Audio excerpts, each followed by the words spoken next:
Пайгамбарыбыз алейхиссаламдын адеп ахлагынын жакшы болуусу пайгамбарыбызга болгон адамдардын махабатын туудурат.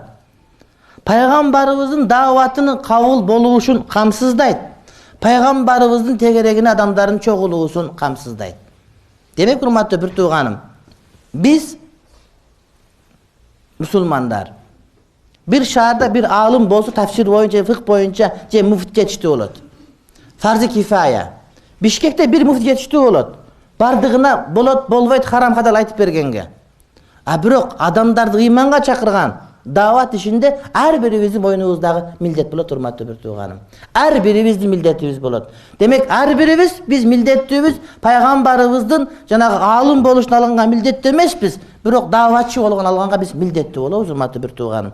Демек, адеп ахлак бизде болуш керек. Адеп ахлак бизде болуп, жакшы кулук мүнөз бизде боло турган болсо, адамдардын бизге болгон махабаты пайда болот. Адамдардын бизге болгон махабаты пайда болсо, оозуңан чыккан сөз, сенден чыккан кыймыл аракет аларга үлгү болуп, сен айтып аткан дааватың ошолорго, урматтуу бир тууганым, кабыл болот. Сенин тегерегиң адамдар топтолот, анткени сен пайгамбардын кулук мүнөзүн өзүңө топтогондугуң үчүн, урматтуу бир тууганым. Адамдарга акча берип, адамдарга кийим берип, адамдарга кошоматтанып жагына албайсың. Алардын жүрөктөрүн, урматтуу бир тууганым, бийликке ала албайсың. Аларды кулук мүнөз, адеп ахлак менен гана. Демек, бул адамдагы, момундагы, мусулмандагы эң чоң курал бул адеп ахлак, жакшы кулук мүнөз болуш керек. Кулук мүнөз, урматтуу бир тууганым, өзүнүн түшүмүн берет 2 эсе. Кандай чекесе, кимде ким адамдарга мамиле кылса, Алладан үмүт кылып, жана акыретти үмүт кылып. Эгерде антпай үмүт кыла турган болсоң, бир эле сооп, адамдардан жакшылык эле көрөсүң. Ой, ушул жакшы киши деп. А бирок Кудайдан үмүт кылып, адамдардан үмүт кылбай турган болсоң, урматтуу бир тууганым, адамдардан мактоо, жакшы сыйлык, подарка үмүт кылбай туруп, жакшы мамиле кыла турган болсоң, мына ушул адам чыныгы бактылуу адам. Бул адамдын башы бош болот. Бул адамдын көңүлү ток болот. Жана бул адам мага бирөө урмат кылбай, сый кылбай аткан болсо, ошого кыжарат болуу деген жок болот. Чыныгы ариф. Аллахтын акыйкатын билген, жүрөгүнө кирген адамдар, урматтуу бир тууганым, булар кылган жакшылык үчүн бирөөнүн өзүнө карыздар деп эсептебейт. Бирөөгө бир тыйын берсе, бир жакшы сөз айтса, жылмайып койсо, кээде бизде бар го, кетип атып, машина өтүп кетип атса, өткөрүп бересиң, анан карап турасың, качан калсын жагып коет депчи, жакпаса жагып койсо эмне деп, кээде мен өзүм сүйлөнүп калам да, астагфирулла, ушинтип койсо болбойбу? Бул кандай, мындай эмне милдет кыласың? Ушундай да кээде өткөзүп коесуң да, анан карап турасың, качан жагат жакса, альхамдулилла өтүп кетесиң да. А ичиңен карай турган болсоң, сен ошондон шүгүрдү, рахматты үмүт кылып аткан болосуң. Ошону чыгарыш керек деген сөз. Бирөөгө жакшылык кылып, анан бүтүп, анан кийин күтүрүп каласың, неге Алла разы айтабы экен депчи. Бизде тартип кандай? Оң колуң бергенди, сол колуң билбей калсын деп атат да. А биздики өзүбүз билип, дүйнөнүн баары билдирип, айтып деп жарыя кылабыз, анан кыйналып жүрө беребиз. Буга таарынабыз, буга таарынабыз, буга таарынабыз. Бир чоң байлар бар, бизде байлар көп, Кудайга миң мәртебе шүгүр, барып таксырым, ушундай кылып койсоңуз, ушундай кылып койсоңуз жакшы болот десе, ага 1000 жолу кылдым, бир рахмат деп койгон жок дейт да. Көп ушундай аталар, апалар бар, ушундай десе, рахмат дегенге жарабайт, шүгүрдү билбейт деп айтат да. Демек, биздеги адеп ахлак боюнча түшүнүгүбүз, биздеги фикх, урматтуу бир тууганым, кем деген сөз. Бирөөгө илим бердиңби, унут. Биздин устазыбыз Молда Газы Дамбылда. Жумага кээде келип калат. Өт десек өтпөйт.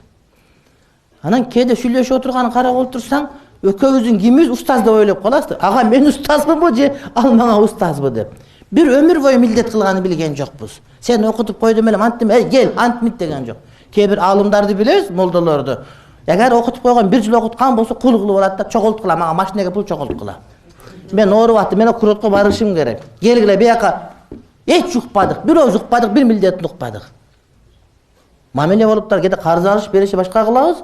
Кудайдын кудурети, урматтуу бир тууган, милдет жок. Мен айтам, ушундай милдет кылынбаш керек деген сөз да. Бирөөгө жакшылык кылдың, же илим бердиң, башка кылдың, же бир жакшы иш кылдың, же бир мечитке жер бердиң. Эчкеси жок. Биздин бул жерде мечитке жер берген, автобазага жолтой, ушулардын баарына Кудай таалам хидаят берсин. Ошонун башчысы Кеңеш байкебиз азыр Истамбулда жүрөт, аял апереси ошону карап жүрөт. Кудай таалам эч бир милдет кылган жери жок, келип алып. Кээ бир мечит салгандар отурат эшиктин оозуна, ким кирди, кимчи, мындай бас деп үйүндө кылып. Мечитти Кудайга өткөрүп бердиң, болду, бүттү. Ачкычтан мойнуна тагып алгандар дагы бар да. Жок, бул жерди берди, башка кылды. Жок. Кадимки намазга адамда келип кете турматы бир тууганым. Демек кылып аткан ишибизде биз эмне халисилла кылышыбыз керек болот. Чыныгы бактылуулук адамдарга кылган мамилени Кудай үчүн кылсаң бактылуулук болосуң да. Үмүт кылбайсың бирөөдөн коркпойсуң, дебейсиң, бирөөдөн мисалы үчүн ошондон этият болоюн дебейсиң. Эмне үчүн дегенде сен түптүз жолдо кетип аткан адам сурматтуу бир тууганым. Ошон үчүн айтышат: "Ал-арифу ла яра лаху ала ахадин хаккан." Кудайдын акыйкаты жүрөгүнө кирген, Кудайга махабаты анык болгон адамдар дейт, бирөө мага милдеттүү деген сөздү эстен чыгарып коет дейт.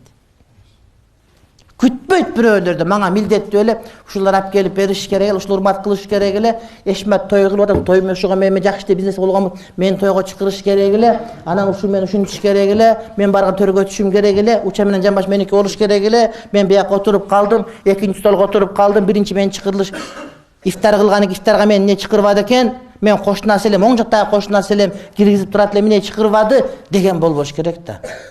Кошунаңа жакшылык кыласың, той кылган сен унутуп калган болот. Эми кошун унутуп калат да кедечи. Бир жыл таарынат да ушундай деп. Кеде кудалар бар. Аялда дасторкон көтөрүп ачып карайт да ыргытып берип качып кетип калат. Бир жыл таарынат болгону эмне жанагыдай чыт чыбыр алмашып калган үчүн статус чыт чыбырдыкы. Болду. Ошо менен душман болуп калат. Эки төшөк менен келин кетип калса, наркы кудал тараптан ушундай ажырашып кетет экен да. Келин таарынып кетип калса, эртеси бир туугандар чуркап келип төшөктөрүн көтөрүп кетип калса, эмне төшөк алып кетип каласыңар деп, бияктагы келинди алган тарап, кайната тараптагы капы болуп, бир жылдан бери ажырашып жүрүшөт экен. Не деген төшөк эми, урматтуу бир тууганым. Төшөк үчүн үй бүлө ажыралып кеткендер толтура экен. Барсам бизге чылуу чай бербеди, устукан тартканда мага мындай болуп калды, тигиндей болуп калды деп жүргөн. Эмнеге милдет кыласың сен? Чыныгы Кудайды тааныгандар ла яра лаху ала ахадин хаккан, бирөөнүн менде акысы бар дегенди көңүлдөн чыгарып койгондор мына ушулар. Ва ла яшхаду лаху ала гайриhi фазлан. Чыныгы Кудайды тааныгандар мен башка бирөөгө менин акым бар дегенди ойдон чыгарып коет дейт. Менин акым бар дегенди ойдон чыгарып коет дейт. Ушунда акым бар, эшти биртеп кирсем болот. Биякта акым бар дегенди ойдон чыгарып коет булар дейт. Бирөөгө мен фазилеттүү болгом, ага айкөлдүн көтүткөм, мен ага жакшылыгын кылгам деп, ошо милдет кылган жокко чыгарып коет дейт. Вализалика ла юатибу. Ошон үчүн бул адамдар бирөөнү жемелебейт. Эмнеге бирөөнү жемелейсиң? Өткөрүп койгонуң болгон үчүн да. Эй бала, жакшы оку деп урушасың, эмнеге? Окуга өткөзүп койгонсуң, пара бергенсиң, же башка бир нерсе кылгансың. Эй бала, андай кылды, урушат мисалы урматтуу бир тууганым. Жок. Бул адеп берген сабактан башка, урматтуу бир тууган. Бирөөгө кылган жакшылык үчүн мен акым бар деп бирөөлөр жемелейт, булар жемелегенди билбейт. Вала юталип, бирөөдөн бир нерсени доолобайт дагы. Эй бала, илгери сен жаңы келгенде жашагансың, бизди сен окуткам мен. Мени карап тур деп ушундай бар да. Кээ бир бай келип барсам таарынып калат. Эмнеге? Врачка таарынып калып, чоң болуп кеткен, депутат болуп кеткен, башка болгон. Илгери шаарга келгенде орус жашатпай үйүнө. Мен үйдө баккан бочум ушуну дейт да. Ошону милдет кылып, ошого таарынып жүргөн эжелер, жеңелер, таежелер, таекелер море толтура. Неге? Булар бирөөлөрдөн талап кылат. Анткени булардын кылган эткени соопчулук үчүн эмес болгон. Бирөөлөр да бар кээде. Мен намаз үйрөткөм буга. Намаз үйрөтсөң, намаз эми Кудай үчүн үйрөттүң да. Үйрөтпөй эле койбойт белең. Кудай насип кылса, сенден башка бирөөдөн кайра сен ушуга намаз үйрөт, сооп алдың, ошону эсиңен чыгарбашың керек. Вала юдарип, бирөө менен мушташпайт дагы. Эмне үчүн? Акы талашып, милдет кылып, урматтабадың, сыйлабадың, кадыр талашып. Мусулман эмес ааламда ушул толтура, а мусулман ааламда бул нерсе жок, урматтуу бир тууганым. Жакшылык кылып коет, эртеси жаңы көрүп аткандай маселе. Эми кыргыз жакшы сөзү бар. Бир жерден тамак жесең 100 жол салам айт деген, албетте бул жакшы. Жакшы адам бирөөнүн кылган жакшылыгын эстен чыгарбайт. Өзүнүн кылган жакшылыгын дароо унутат. Ушул ислам ушул. Жаман адам өзүнүн кылган жамандыгын дароо унутат дагы, бирөө кылган жакшылыгын тумар кылып боюна тагып алат, же саат кылып астына илип алат. Чык деген сайын мен кылгам деп айтып турат, урматтуу бир туугандар. Кудайым шерменде кылбасын.